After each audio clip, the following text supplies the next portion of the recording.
got some unfortunate news around offensive tackle Ryan Ramczyk as Dennis Allen spoke to media this morning. Nick Underhill reporting at 7:20, real early in the morning, that Dennis Allen says Ryan Ramczyk's knees could be a concern going into the season. The knee isn't anywhere everyone was hoping it would be following his surgery. This is not good. This is not good news. This is not good outlook for really anything, because at one point in time, you needed a left tackle just because Trevor Penning wasn't playing well, but you were like, Ryan Ramczyk, he's still a good player. A little bit expensive, a little bit old, but he's still a quality player. Well, now you need two offensive tackles because Ryan Ramczyk virtually has no cartilage left in his knees after a couple different injuries, after playing offensive line for so long, and it's just taking a beating. Like, this is not good information. This is not good news. And Ian Rapoport is adding some more context here. The Saints are actually preparing for the real possibility that Ryan Ramczyk is medically not able to play this season.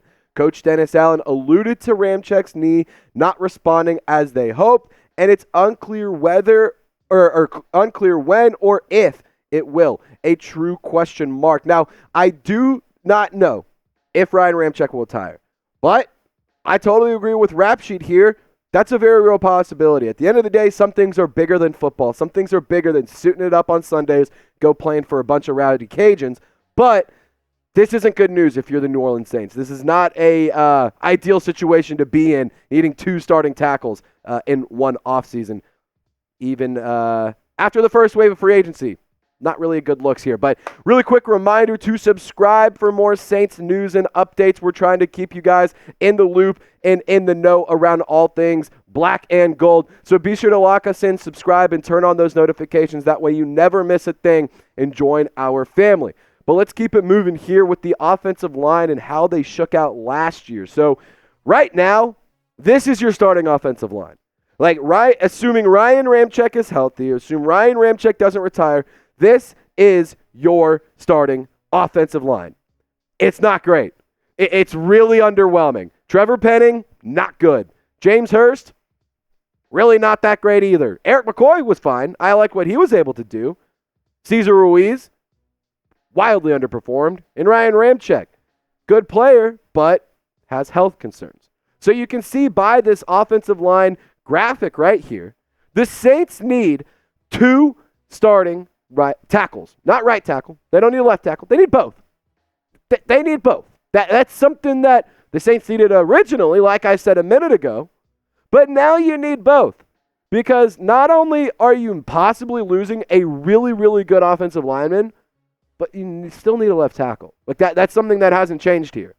But let's take a look at the player that you might miss out on. The overall PFF grade was pretty good. The pass blocking grade was pretty solid. The run blocking grade could have been better. Allowed 4 sacks, had 25 pressures allowed, and he played 785 snaps back in 2023. Ryan Ramczyk, he is a quality player. He was pretty much a shoo-in every single season to be an all-pro. However, injuries and a lot of other things have started to derail his career and have really made things take a turn for the worse. And like Ian Rapoport reported, do not be surprised if Ryan Ramczyk retires. He took a pay cut already. The financials, how it's kind of panned out, he took a pay cut when the Saints were trying to get under the salary cap. They could have cleared more space, actually. However, I think that they went with a limited restructure so that way they could be a little bit more protected on having to possibly pay him in the future if he's not around. The pay cut went from $17 million this year to just $6.4 million, clearing up a lot of cap space for New Orleans, which was helpful. Don't get me wrong. But he might be gone, guys. Like that's a really unfortunate and very real situation that we all have to prep ourselves for and we all have to understand. And I also don't think that we should give him any flack for it. Like, life is bigger than football. You play in your NFL career for a very certain amount of years, but before that and after that, there's a whole lot of life going on outside of it. So I think that it is important for Ryan Ramczyk to get healthy first. Take care of himself, get healthy, and then if he is able to come back and play, why not? But even if that's the case, you still need a right tackle. And we're going to talk about some options here in just a few moments, but I want to kick it to Dennis Allen and what he had to say specifically about the injury. A few weeks ago, I was feeling a lot better about it, and yet I don't know that I'm seeing as much progress as I was hoping to see at this point. But we got plenty of time. We're just going to have to wait and see how that all goes as we go through the offseason and as we get into the training camp aspect. Now, I do think that the Saints could look to maybe trade for a guy around training camp or around the OTA period. Totally expect them to draft an offensive lineman, but I want you to help me out and send some love to Ryan Ramczyk. This guy has been holding it down for quite some time from the New Orleans Saints, so I think us as fans should be in his corner still while he's rehabilitating from his injury. So go type RAM down in the comment section to show some love to Ryan Ramczyk. Let's take a look at the updated depth chart after this first wave of free agency and ahead of the NFL draft. Trevor Penning, he is your starting left tackle. You brought in Oli Udoh, who's a good little swing tackle, kind of a depth piece. Maybe get some run. James Hurst, backed up by Mark Evans II, a UDFA out of Arkansas Pine Bluff. Eric McCoy, stud. Shout out to him also for joining Jono Barnes' show and discussing this past season. It was really, really cool. I encourage you to go check out that video if you haven't. Cesar Ruiz, I talked about this on a Twitter space last night. He might be one of the most frustrating players. Ended 2022 on a really high note, was playing good football. However, completely shit the bed last year, was not good in my opinion. And you have Nick Saldiveri, a depth piece that you drafted early in day 3 last year, and he's a very versatile player, can play anywhere on the line, so maybe he could be an option to fill in for Ryan Ramczyk or fill in for Ruiz or Pitt, whoever. Maybe Saldiveri could be a sneaky replacement, but you also have Landon Young and Tommy Kramer to shake out the depth chart. That's it. You need more offensive line help. There is no doubt about it. To be honest, I would not run with Trevor Penning, James Hurst, and Ryan Ramczyk being my starters. 2 of those need to change. Whether it's Penning moves to right tackle or moves inside, James Hurst gets bumped down, and Saldiveri takes his spot. I don't care. But I do not want to see 2 out of these 3 people starting. Trevor Penning, James Hurst, and Ryan Ramczyk. Ryan Ramczyk, I'd love to see start. However, the injuries make it feel like he might not. But let's take a look at some draft targets for the New Orleans Saints at the offensive line, specifically the tackle position. Olu Fashanu is a big guy. We've talked about him a ton here on the channel. I think he'd be a really good fit. He is one of my top targets for the number 14 overall selection. I think he could be really effective, and he had stuck around with the Nittany Lions for an extra year, so that way he could earn his degree and fine-tune his craft as an offensive lineman. Talusi Fuwaga, he's more of a right tackle, and when I say more of, he is a right tackle. All of his snaps played were at the right tackle position. He didn't get beat too much with the Beavers. He's one of the best run blockers in the class, and he did test pretty well in terms of his relative athletic score, earning a 9.71, so maybe he is an option to replace Ryan Ramczyk specifically. Don't know if I would like him on the left side. Troy Fontenot, I do like this player. I think that he actually might be one of the best fits for the offensive line here in New Orleans. He almost had all of his snaps be at the left tackle, could also play left guard though. 6'3", 317 pounds. He only allowed 2 sacks back in 2023. And on top of that, he kind of reminds me a little bit of like a Dalton Reisner type player. So maybe that is an option for you. I think he could be a good fit for what the Saints might want to do offensively. J.C. Latham, the Alabama product. He's a big dude at 6'5", 342 pounds. I think that this is kind of a reach at number 14 overall. You know, like he could play at right tackle. He could try him at guard. He can kind of play a little bit on the right side. You know, he's good at zone and gap blocking. He's a powerful player, and he has really nice frame. But I'm not sure how well he's going to work at the left tackle position in the NFL. And on top of that, Amarius Mims, he's another guy who took all of his snaps at the right tackle position. I think he could move over to the left side as well. He's a good player, really tall at 6'7", 340 pounds. He's kind of a boomer bust player, if you ask me. Didn't allow a single sack or hit when he was at Georgia, which is pretty impressive. Barely did play, though, so there is a little bit of a lack of experience there, so that's something to consider. But I want you to answer this question for me.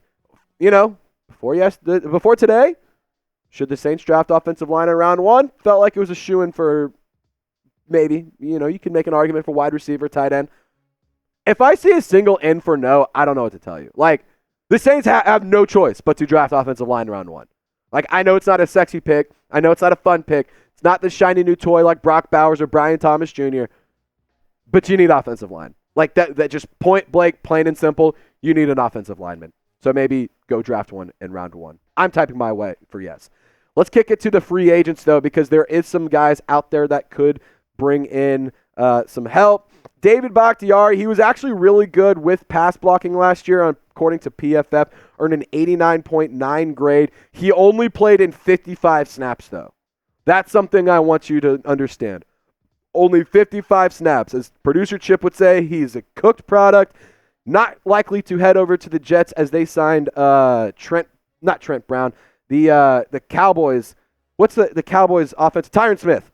They signed Tyron Smith, so they're not going to need David Bakhtiari's assistance with Aaron Rodgers in New York. Maybe as an option, injury guy. Don't know if I'd love it.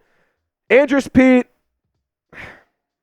man, like I really thought we were going to be able to see Andrus Peat leave. Like, it's not against him. It's nothing against him as an individual.